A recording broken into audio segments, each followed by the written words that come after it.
Lo que determina la diferencia no es solo la fortaleza interna de cada régimen, sino también la combinación de factores externos, alianzas estratégicas, capacidad de adaptación y sobre todo el timing. Porque en política internacional el momento en que ocurren las cosas puede ser tan determinante como las cosas mismas. Argentina merece un análisis particular en este contexto de reconfiguración regional. El gobierno de Javier Milei ha representado un giro radical en la política exterior argentina, marcando una distancia clara con los gobiernos progresistas de la región y estableciendo un acercamiento explícito hacia Estados Unidos e Israel. Esta reorientación estratégica no es meramente retórica, es operativa. Argentina ha comenzado a votar de manera consistente en organismos internacionales, alineándose con posiciones occidentales que contrastan dramáticamente con la tradición de no alineamiento que caracterizó históricamente a la diplomacia argentina. Lo que observadores regionales señalan es que este movimiento no ocurre en el vacío. Milei ha interpretado correctamente que el contexto regional está cambiando y ha decidido posicionar a Argentina del lado que él considera ganador en esta nueva configuración de poder. Esa apuesta estratégica puede fortalecer a Argentina frente a ciertos actores internacionales, pero también la expone a tensiones con vecinos históricos y la aleja de espacios de integración regional que fueron fundamentales durante décadas. La pregunta no es si Milei está en riesgo, sino qué significa para la región que uno de sus actores más importantes haya decidido romper con la tradición de equilibrio y neutralidad que durante tanto tiempo caracterizó la política exterior sudamericana. México presenta una complejidad particular que no puede ser ignorada en este análisis. El país más poblado de América Latina hispanohablante, frontera directa con Estados Unidos y socio comercial fundamental de Norteamérica, enfrenta una situación que combina estabilidad institucional relativa con vulnerabilidades estructurales profundas. El gobierno de Claudia Sheinbaum heredó una relación compleja con Washington, marcada por la dependencia económica, pero también por tensiones migratorias, de seguridad y narcotráfico que no han encontrado soluciones definitivas. México no está en la misma categoría de riesgo que otros países de la región, pero tampoco puede considerarse completamente inmune a las presiones que se están redistribuyendo en todo el continente. Lo que analistas destacan es que México ha mantenido históricamente una capacidad única de negociación con Estados Unidos, basada en su interdependencia económica y su peso demográfico. Sin embargo, esa capacidad de negociación depende de que Washington perciba a México como un socio estable y predecible. Cualquier inestabilidad interna significativa, cualquier crisis migratoria descontrolada o cualquier percepción de pérdida de control territorial frente al crimen organizado podría modificar drásticamente esa ecuación. Colombia atraviesa un momento particularmente delicado en su historia reciente. El gobierno de Gustavo Petro representó el primer triunfo electoral de la izquierda en un país históricamente conservador y profundamente vinculado a Estados Unidos en materia de seguridad. Petro ha intentado mantener una posición de autonomía relativa en política exterior, buscando espacios de diálogo con Venezuela, mientras preserva relaciones funcionales con Washington. Esa estrategia de equilibrio se ha vuelto cada vez más difícil de sostener en un contexto regional polarizado.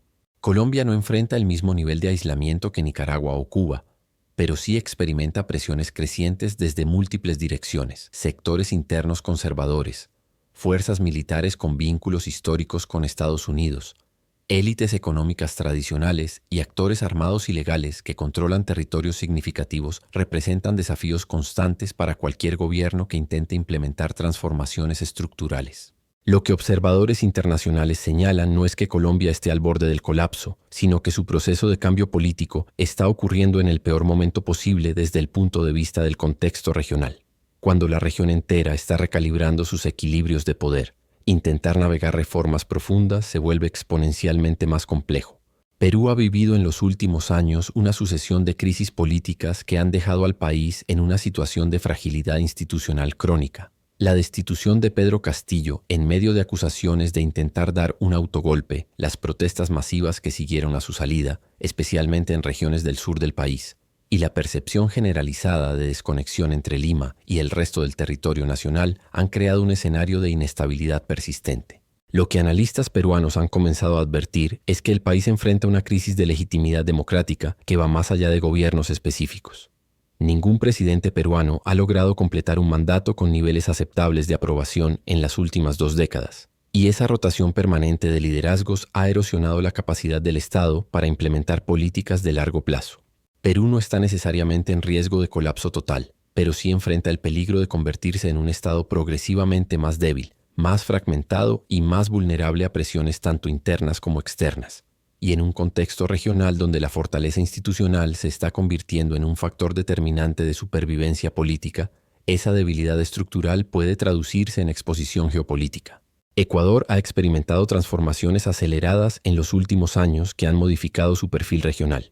El país, que durante años fue considerado relativamente estable y predecible, ha enfrentado crisis de seguridad vinculadas al narcotráfico que han escalado hasta niveles que pocos analistas anticiparon. El asesinato de un candidato presidencial en plena campaña electoral, la toma de control de cárceles por parte de organizaciones criminales y los niveles crecientes de violencia urbana han colocado a Ecuador en una categoría de vulnerabilidad que antes no tenía. Lo que observadores internacionales destacan es que Ecuador representa un caso de deterioro acelerado de condiciones de seguridad en un país sin tradición histórica de conflicto armado interno.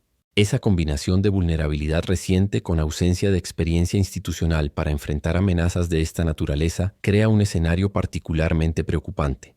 El gobierno de Daniel Noboa ha intentado respuestas de mano dura, incluyendo la declaración de conflicto armado interno, pero los resultados de esas estrategias todavía están por verse. Lo que es claro es que Ecuador ya no puede ser considerado un país periférico en los debates sobre estabilidad regional. Se ha convertido en un caso de estudio sobre cómo la penetración del crimen organizado transnacional puede desestabilizar países enteros en plazos relativamente cortos. Chile enfrenta un momento de redefinición después del fracaso consecutivo de 2 intentos de reforma constitucional.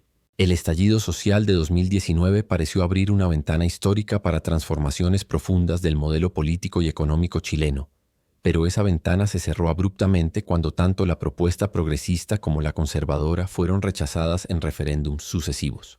Lo que analistas chilenos están debatiendo ahora es qué significa ese doble rechazo para el futuro político del país. Chile no enfrenta los mismos niveles de crisis institucional que Perú o las mismas amenazas de seguridad que Ecuador, pero sí atraviesa una crisis de expectativas. Una parte significativa de la población esperaba cambios estructurales que no llegaron, y esa frustración acumulada puede traducirse en nuevas explosiones de descontento social si las condiciones económicas se deterioran. Al mismo tiempo, Chile ha mantenido históricamente una imagen internacional de estabilidad y previsibilidad que lo ha beneficiado en términos de inversión extranjera y confianza de mercados. Cualquier percepción de deterioro de esa estabilidad podría tener consecuencias económicas inmediatas. Lo que observadores internacionales señalan es que Chile está en una encrucijada donde debe encontrar formas de canalizar las demandas sociales acumuladas sin destruir las bases de su modelo económico. Y esa no es una ecuación fácil de resolver en ningún contexto, mucho menos en uno regional tan volátil.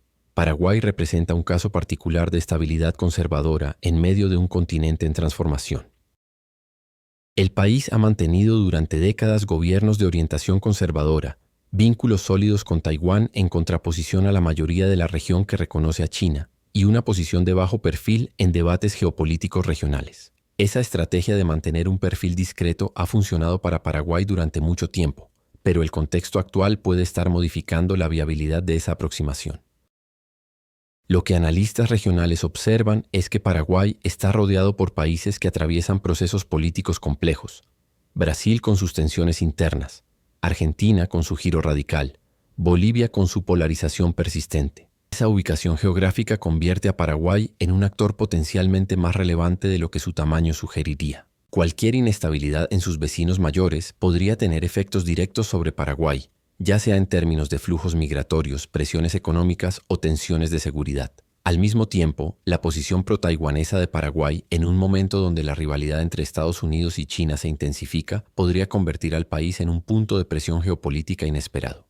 No se trata de afirmar que Paraguay está en riesgo inmediato, sino de reconocer que su estrategia histórica de bajo perfil puede volverse insostenible en un contexto regional donde todos los actores están siendo forzados a definir posiciones más explícitas. Uruguay ha sido tradicionalmente considerado la excepción democrática de América Latina, un país con instituciones sólidas, alternancia política pacífica y niveles de desarrollo humano comparables a países desarrollados. Sin embargo, incluso Uruguay no puede permanecer completamente aislado de las dinámicas regionales más amplias. El país enfrenta presiones migratorias crecientes, tensiones con Argentina por cuestiones ambientales y comerciales, y debates internos sobre su futuro modelo de desarrollo. Lo que observadores uruguayos han comenzado a señalar es que el país no puede darse el lujo de la complacencia. La estabilidad uruguaya ha sido construida sobre décadas de acuerdos políticos transversales, pero esos acuerdos pueden erosionarse si las condiciones externas cambian drásticamente. Uruguay depende fuertemente del comercio exterior, y cualquier crisis económica regional afecta directamente su desempeño. Al mismo tiempo, el país ha mantenido históricamente posiciones de neutralidad y mediación en conflictos regionales, pero esa posición de mediador solo es viable si existe espacio para la mediación, en un contexto cada vez más polarizado, donde los actores se están viendo forzados a elegir bandos. El espacio para posiciones neutrales se reduce proporcionalmente. Uruguay no está en riesgo de crisis institucional, pero sí enfrenta el desafío de preservar su modelo de estabilidad en un continente que parece estar moviéndose en direcciones opuestas. Guatemala continúa siendo uno de los casos más complejos de América Central, combinando profundas desigualdades estructurales con intentos recurrentes de captura institucional por parte de élites tradicionales. La elección de Bernardo Arévalo representó una sorpresa electoral significativa, pero su llegada al poder estuvo marcada por intentos sistemáticos de impedirla desde sectores del sistema judicial y político guatemalteco. Lo que analistas de la región señalan es que Guatemala enfrenta una batalla fundamental sobre quién controla realmente el Estado. Las estructuras de poder tradicionales, vinculadas en muchos casos a redes de corrupción y crimen organizado, no han aceptado fácilmente ser desplazadas por un gobierno que promete transparencia y reforma. Esa resistencia no es solo política, es estructural. Guatemala tiene niveles de desigualdad que están entre los más altos de toda América Latina, y esa desigualdad se traduce en conflictos por tierra, recursos naturales y control territorial. Al mismo tiempo, el país enfrenta presiones migratorias masivas hacia Estados Unidos, lo que lo convierte en un actor relevante para Washington independientemente de quién gobierne en Ciudad de Guatemala. Lo que observadores internacionales destacan es que Guatemala no puede resolver sus problemas internos sin enfrentar estructuras de poder que llevan décadas consolidándose, y ese enfrentamiento inevitablemente generará resistencias que pueden escalar de formas impredecibles. Costa Rica ha sido históricamente el país más estable de América Central, con una tradición democrática sólida y una decisión tomada hace décadas de abolir su ejército. Sin embargo, incluso Costa Rica ha comenzado a sentir presiones que antes no experimentaba.